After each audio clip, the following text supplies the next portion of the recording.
shaye-shaye rashin tsaro a ƙasa san zuciya ne yake kai su. Kan mata su suna bin samari ne. To wai ina matsalar take a kokarin da gidan talabijin mai albarka wato na kawo muku kayataccen shirye-shirye. A wannan karin mun kawo muku wani kayataccen shiri mai taken ina matsalar take. Jama'a assalamu alaikum, barkanmu da sake saduwa da ku a cikin shirin namu na daga titunan mu wanda gidan talabijin Afmas Online TV Africa take kawo muku duk mako. Wanda ni mai gabatarwa Ibrahim IB Sulaja, wanda za ku ji mu yau dauke da shirin namu na idan da kai ne za a baka shugabancin Najeriya na kwana daya me za ka fara da shi. Jama'a ku biyo mu domin jin shirin namu sai kun zo. Shiri ne wanda ke shiga lungu da saƙo don samo mana mafita akan matsalolin da suka addabi al'umma a rayuwa. Da farko ya sunanka? Muhammadu Murtala. Ok, Muhammadu Murtala. Yanzu misali idan da Najeriya ko kuma ce gwamnatin Najeriya za ta baka rukun shugaban kasar Najeriya na kwana daya, da me za ka fara? Insha Allah rabba yanayin da hali muke ciki na rashin tsaro yanzu nan farko dai da shi za mu fara, sai yanayin tsadar rayuwa da muke ciki wanda muna addu'a Allah Ubangiji ya kawo mana saukin shi a wannan lokaci da muke ciki. Matsalan da ke damu yanzu ba wai maganan kuɗi ba ne, maganan abinci shine number one a wannan ƙasan. Ko ba gaskiya ba, yanzu kana dan aikin ka kana samun naira 5 naira 10 kana zuwa kasuwa wallahi ba zai ishe ka abincin ma safi ba. Yake damu na rashin zaman lafiya a Najeriya.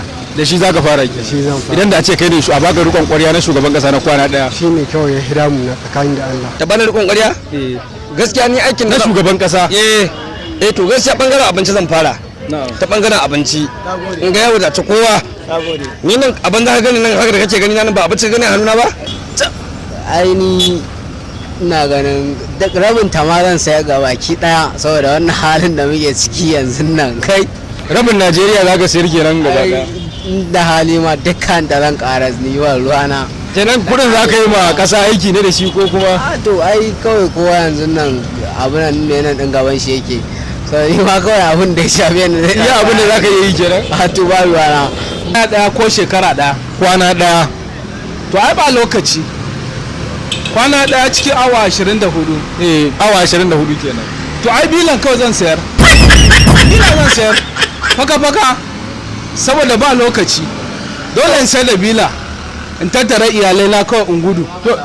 Duba da wayansu suna magana akan tsaro abinci da zuna ka kai bilan kawai. To ai lokaci ba zai bani ba balatana in ce zan yi maganan tsaro wannan. Kwana daya ba shekara daya ba. Bilan kawai zan saida. Bila kai za ka saida? Kawai in samu kawai in bar kasan kawai. To Malam Adamu Baba kun ji ra'ayin nashi kenan inda yake cewa shi bila zai sayar ya bar kasan baki daya. Ni me zan ce yanzu? Shugabanci na kwana ɗaya kawai na shugaban ƙasar Najeriya.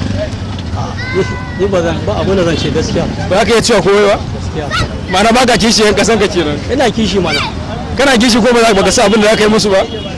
To fatan ni alheri dai kawai, ni ba wani abin da zan ce. Aikin da za ka yi musu kenan? To ni ba abin da zan ce gaskiya. To shi kenan Malam Adamu ya ce babu abin da zai iya gaya wa mutane. Yau da kullum kamar bangaren rashin aikin yi, shaye-shaye, fyaɗe, cin zarafin yara da mata, rashin tarbiyya da taimakon juna da dai sauransu, tare da jin ra'ayoyin jama'a wanda a ƙarshe masana suke mana fashin baki don warware matsala. Mu kasance da shirin ina matsala. Jama'a duka da muka kawo ƙarshen shirin namu na wannan mako na daga titunan mu, sai wani mako kuma idan Allah ya kai mu.